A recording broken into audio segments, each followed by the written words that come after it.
తెలంగాణ రాష్ట్రంలో ఒక పక్క రైతు విజయోత్సవాలు, ఒక పక్క దీక్షా దివాసు, మరొక పక్క ఏదైతే ఇప్పటికే రైతులను మోసం చేసింది అని చెప్పేసి నిరసనలను పెద్ద ఎత్తున చేస్తామని చెప్పేసి బీజేపీ అంటుంది. ఇక ఈ విషయాలకు సంబంధించి పూర్తి వివరాలు మనకు కాంగ్రెస్ ఎమ్మెల్యే అనిల్ కుమార్ ఉన్నారు. సార్ చెప్పండి, ఇప్పుడు ఏదైతే రైతు విజయోత్సవాలు చేపట్టనుంది కాంగ్రెస్ ప్రభుత్వం, ఏ కార్యక్రమాలు ఉండబోతున్నాయి ఇందులో? సరే, విజయోత్సవాలంటే basically celebration. So Congress party ప్రభుత్వం గొప్ప మంచి బాగా చేసినాము, రైతు రుణమాఫీ చేసినాము, రైతులకు వడ్లకు బోనస్ ఇస్తున్నాము 500 రూపీస్ సన్న వడ్లకు. సో ఇవన్నీ గొప్ప విషయాలే కదా. అంతకుముందు ప్రభుత్వాలు ఇవ్వలే. దేశంలో ఏ ప్రభుత్వం కూడా ₹1,00,000 కంటే రుణమాఫీ ఎవరు చేయలే. ₹1,00,000 కూడా 10 ఏళ్ళలో టీఆర్ఎస్ ప్రభుత్వం చేయలే. మేము ₹2,00,000 2 లక్షల వరకు రుణమాఫీ చేసినాం. కొన్ని అకౌంట్స్లల్లో ఎర్రర్స్ వల్ల కొన్ని చేయకపోవచ్చు, అవి కూడా ఆ ఎర్రర్స్ అన్నీ కూడా ఐడెంటిఫై అవుతున్నాయి, తొందరలో అవి కూడా అయిపోతాయి. So when we have done so many things, ఇన్ని మంచి పనులు చేసినప్పుడు విజయోత్సవాలు అనేది చేసుకుంటాం. సో అది వాట్ ఫామ్ అంటే అక్కడ రైతులకు సంబంధించిన స్టాల్స్ కానీ, రైతులు రావడము, మాట్లాడము, సదస్సులు పెట్టుకోవడము, అందరం కలిసి మాట్లాడుకోవడము, గొప్ప సెలబ్రేషన్స్ అనేది ఇట్లా సంవత్సరం. రాష్ట్రంలో ఉన్నటువంటి చాలామంది రైతులు కొంతవరకైతే నిరసనను వ్యక్తం చేసినటువంటి సందర్భాలు గత కొన్ని నెలలుగా ఉన్నాయి. ఎందుకంటే అటు సన్నవడ్లు కావచ్చు, దొడ్డు వడ్లు కావచ్చు, అంటే ప్రభుత్వం కొనలేని దుస్థితిలో ఉంది అని చెప్పేసి రైతులు వాపోయిన సిచ్యువేషన్స్ ఉన్నాయి. మరి ఇప్పటికిప్పుడు రైతు రుణమాఫీ పూర్తి స్థాయిలో కాలేదు. ఇంకా కొన్ని ప్రాంతాల్లో మాత్రం ఏదైతే సాగునీరుకు సంబంధించి అంటే వ్యవసాయ పంటకు సంబంధించినటువంటి విత్తనాలకు కావచ్చు, అదేవిధంగా వరిధాన్యం కొనుగోలుకు సంబంధించి కావచ్చు, పూర్తి స్థాయిలో ఎక్కడ జరగలేదు. మరి విజయోత్సవాలు ఏ విధంగా జరుగుతాయి?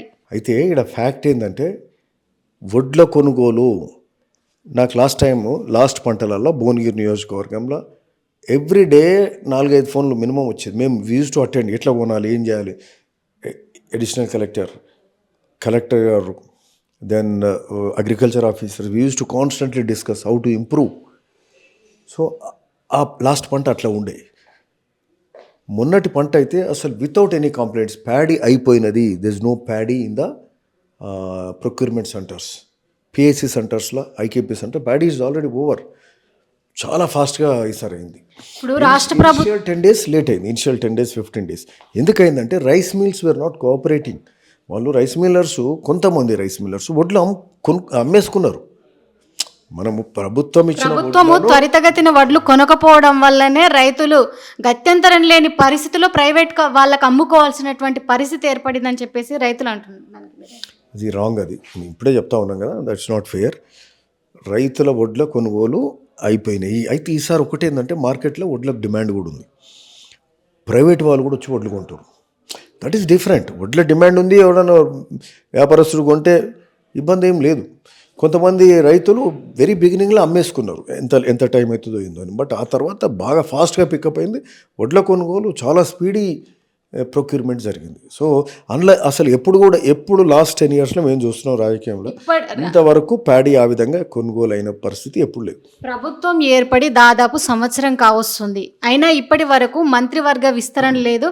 ప్రధానంగా విద్యాశాఖకు సంబంధించి ఇప్పటి వరకు కూడా విద్యాశాఖ మంత్రి లేరు. మరి దానికి సంబంధించి ఏమంటారు? విద్యాశాఖ మంత్రి రేవంత్ రెడ్డి గారు ప్రస్తుతము. What is wrong in it? విద్యాశాఖ మంత్రి ముఖ్యమంత్రి గారు కాబట్టికనే ఆయన ఈరోజు హాస్టల్స్కు, ఎస్సీ బీసీ ఎస్టీ హాస్టల్స్కు ఆయన ఉన్నాడు కాబట్టికనే ఈరోజు మెస్ ఛార్జెస్ 40% పెంచారు వారు. 40% గౌరవ ముఖ్యమంత్రి రేవంత్ రెడ్డి గారు. అంతకుముందు ఎప్పుడు చరిత్రలో జరగలే. 5-10% కూడా పెంచలే. 10 ఏళ్ల కాలంలో టీఆర్ఎస్ ₹1 పెంచలే.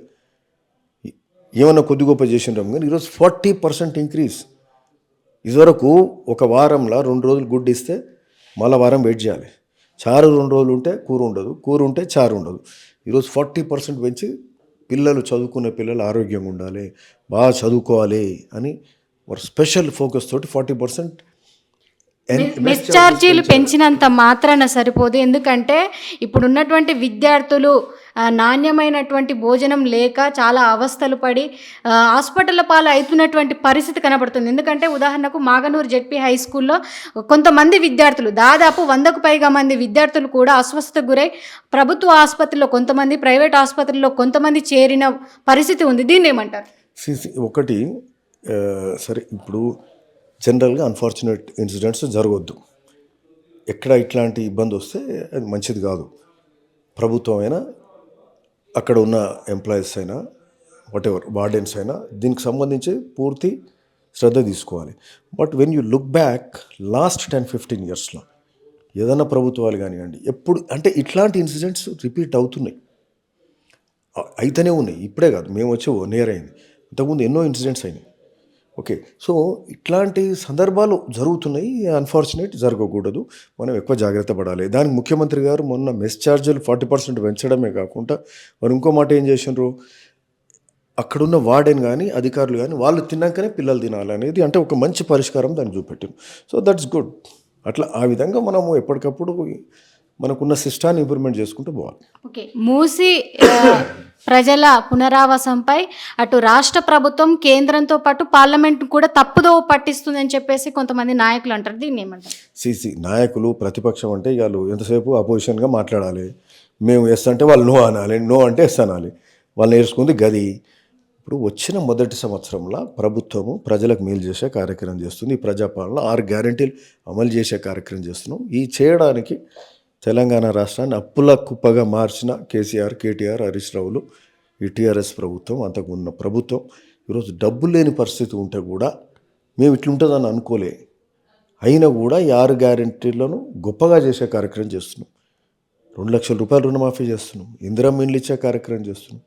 సో అన్నీ కొన్ని చేయలేని పరిస్థితి కొన్ని, బట్ మెజారిటీ వీఆర్ డూయింగ్.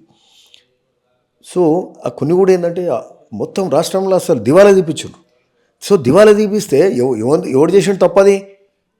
వాళ్ళు నాడు ఈరోజు నా పొజిషన్, నా రూలింగ్ నుండి మొత్తం రాష్ట్రాన్ని డబ్బు లేని పరిస్థితి తీసుకొచ్చి ధనిక రాష్ట్రాన్ని దివాలా తీసారు. సో అయినా కూడా ఉన్న పరిస్థితులు చక్కదిద్దుకొని మంచి చేసే కార్యక్రమం తెలంగాణ ప్రభుత్వం చేస్తున్నది. ఇచ్చినటువంటి 6 గ్యారంటీల్లో మొత్తం 420 హామీలు ఉన్నాయి. ఆ హామీలు ఎప్పటికీ నెరవేరవు. ఎందుకంటే 420 అనేది ఎప్పటికీ అమలు కాదని చెప్పేసి అటు బీజేపీ నాయకులు అంటున్నారు. దీనికి ఇంతకుముందు చెప్పిన కదా, వాళ్ళ ప్రతిపక్షానికి ఉన్న పని ఏంది, బురద చల్లాలి, రాయేయాలి. అది కాదు, 420 హామీలు ఉన్నాయి, తప్పది మీకు. అంటే మీడియా కూడా ఏంటంటే మీరు కూడా వాళ్ళు అంటున్నారని అదే పదే దాన్నే చెప్పేది కాక, దాన్నే ప్రాపగేట్ చేసేది కాక, ఉన్న వాస్తవం కూడా తెలుసుకోవాలి. వెరీ ఫస్ట్ ఇయర్ పనులు కార్యక్రమం ఇప్పుడిప్పుడే మొదలవుతుంటే దాని మీద బురద జల్లే కార్యక్రమం చేయకూడదు. మూసి అనేది గొప్ప కార్యక్రమం జరుగుతుంది.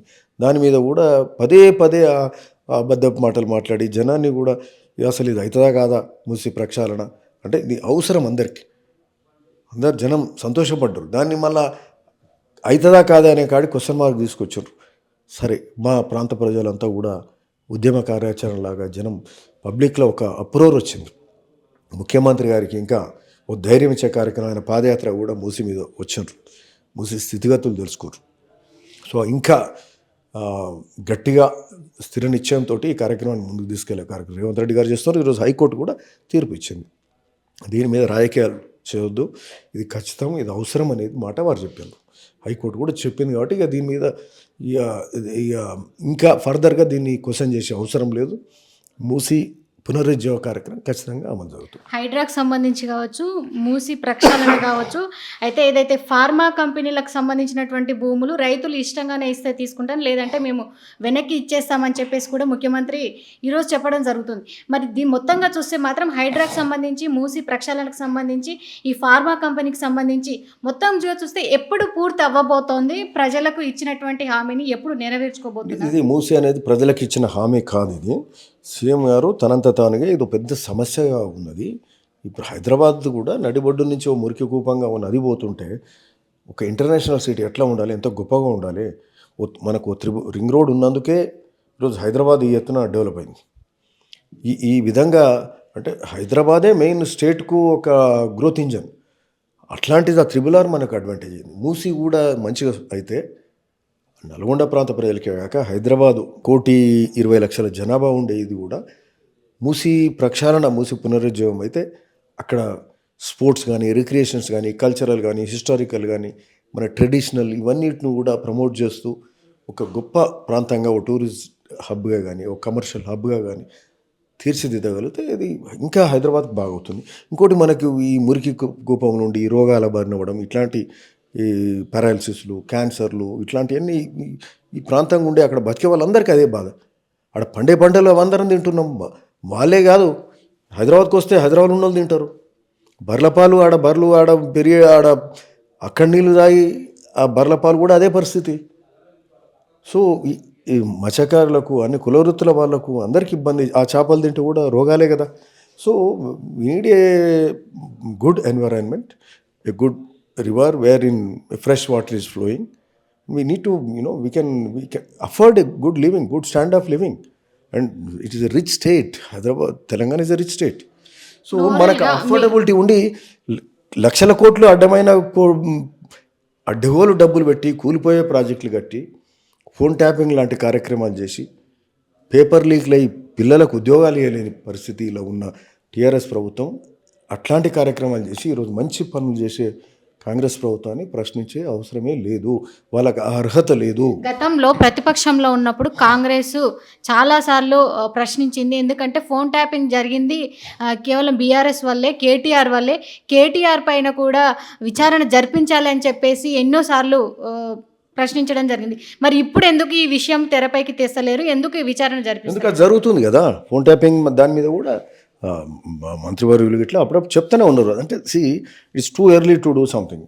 ప్రాపర్ డేటా కానీ అవన్నీ చేసినాక ఖచ్చితంగా ఉంటుంది నిర్ణయం. ఎందుకంటే ఇట్లాంటి అడగోలు కార్యక్రమాలన్నీ చేసి ప్రజలను ఇబ్బంది పెట్టే కార్యక్రమాలు చేసి తప్పించుకోవడానికి వీల్లేదు. ప్రభుత్వం ఉంది, చట్టం ఉంది, తగిన సమయంలో వాళ్ళకు శిక్ష పడే కార్యక్రమం. ఓవరాల్గా మీరు తెలంగాణ ప్రజలకు అటు ప్రతిపక్షాలకు ఏం చెప్పదలుచుకున్నారు? తెలంగాణ ప్రజలు ఈ కేసీఆర్, కేటీఆర్, హరీష్ రావులు బాగా మాటకారులు అన్నట్టు. అంటే తెలివి కల్లాగా మాటలు మాట్లాడి నిజాన్ని అబద్ధం, అబద్ధాన్ని నిజం చేయగలిగే స్తోమత ఉన్నోళ్ళు. సో వాళ్ళు 10 ఏళ్ల పాటు ముంచిరు, మనను అప్పులలో ముంచిరు. వాళ్ళు మొన్న అసెంబ్లీలో నిలబడితే ఓడిపోయినరు 2023లో. మళ్ళీ 4 నెలలకు పార్లమెంట్ ఎలక్షన్లు అయితే ఓడిపోయినరు. ఓడిపోవడు కాదు, డిపాజిట్ ఓడిపోయినారు అన్ని సీట్లలో. అదే కాంగ్రెస్ 2018లో ఓడిపోయినప్పుడు మళ్ళీ పార్లమెంట్లో గెలిచినాం. మిగతా ఎక్కువ పార్లమెంట్ సీట్లలో సెకండ్ ఉన్నాం మనం. ఒక దగ్గర 5-10 వేల ఓట్లతో ఓడిపోయి ఉండొచ్చు, ఒక దగ్గర 50 వేలతో ఓడిపోయి ఉండొచ్చు. బట్ అంటే people were still always were రెకనింగ్లో ఉన్నాం. కాంగ్రెస్ పార్టీ పోటీలకు గట్టిగా ఉన్నాం. ఈరోజు టీఆర్ఎస్ అనేది అసలు పోటీలు లేదు, జనం రిజెక్ట్ చేసిండ్రు. అట్లాంటి వాళ్ళను వాళ్ళ మాటలు నమ్మాల్సిన అవసరం లేదు తెలంగాణ ప్రజలు. ఎందుకంటే ఇంకా అట్లనే నమ్ముకుంటూ పోతే మరొకసారి మోసం చేయడానికి ఆస్కారం ఉంది. వాళ్ళు 10 ఏళ్ళు పాలన చేసిన వాళ్ళు సంవత్సరం కూడా ఓపిక లేకుండా బురద జల్లే కార్యక్రమం చేసి తెలంగాణ ప్రభుత్వాన్ని ఇబ్బంది పెడుతూ తెలంగాణ ప్రజలను మళ్ళీ వాళ్ళ మాటలు నమ్మితే మళ్ళీ ఇబ్బందికర పరిస్థితులు వస్తాయి. ఈరోజు మంచి పాలన జరుగుతుంది. సో కొన్ని ఇబ్బందులు ఉంటాయి, ఎందుకంటే ఆర్థికంగా చితికిపోయిన రాష్ట్రం. నరేంద్ర మోదీ అంటున్నారు బీఆర్ఎస్ పాలనలో 10 ఏళ్ళు ప్రజలు బెంబేలెత్తిపోయారు.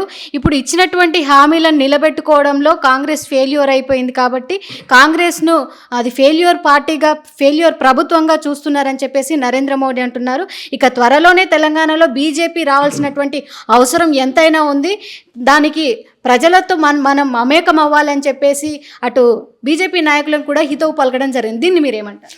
మోడీ వాళ్ళ పార్టీ మేము అధికారంలోకి వస్తాం, కాంగ్రెస్ పోవాలని అంటాడు, గదే అంటాడు. ఆయన ప్రధానమంత్రి, భారతీయ జనతా పార్టీ ప్రధానమంత్రి. నేచురల్గా మేము చాలా గొప్పగా చేస్తున్నాం, మేము అధికారంలోకి వస్తామని అంటాడు. కాంగ్రెస్ ఏం లాభం లేదు, ఏం చేస్తలేరు. ఆయన వాళ్ళు అదే మాట్లాడతారు. ఎందుకంటే వాళ్ళ పొలిటికల్ ఫ్యూచర్ బాగుండాలనే వాళ్ళు కోరుకుంటారు. కాబట్టి వాళ్ళు కూడా బురదలే కార్యక్రమం చేస్తారు తప్పితే ఇంకోటి లేదు. ఇది మేము వచ్చి 10 నెలలు ఇప్పుడు సంవత్సరం అవుతుంది. 2 లక్షలు రుణమాఫీ చేయమనండి ఏదైనా భారతీయ జనతా పార్టీ ఏదైనా రాష్ట్రంలో. 1,00,000 రూపాయలు మాఫీ చేయండి అని చేసి రోజు చూపెట్టమనండి. ఇక్కడలాగా మెస్ ఛార్జెస్ 40% ఎక్కడైనా పెంచింది చూపెట్టమనండి. సో ఇవన్నీ వాళ్ళు ఒట్టి ముచ్చట్లు తప్పితే తెలంగాణ రాష్ట్రంలో ప్రభుత్వ పాలన బాగుంది, రేవంత్ రెడ్డి గారి పాలన మంచిగా ఉంది. ఇంకా రాబో కాలంలో మీరు చూస్తారు అంత మంచిగా జరుగుతుంది. Anyway, thank you. Congress party ఇచ్చినటువంటి హామీలను పూర్తిగా అమలు చేస్తుందని చెప్తున్నారు ఎమ్మెల్యే అనిల్ కుమార్.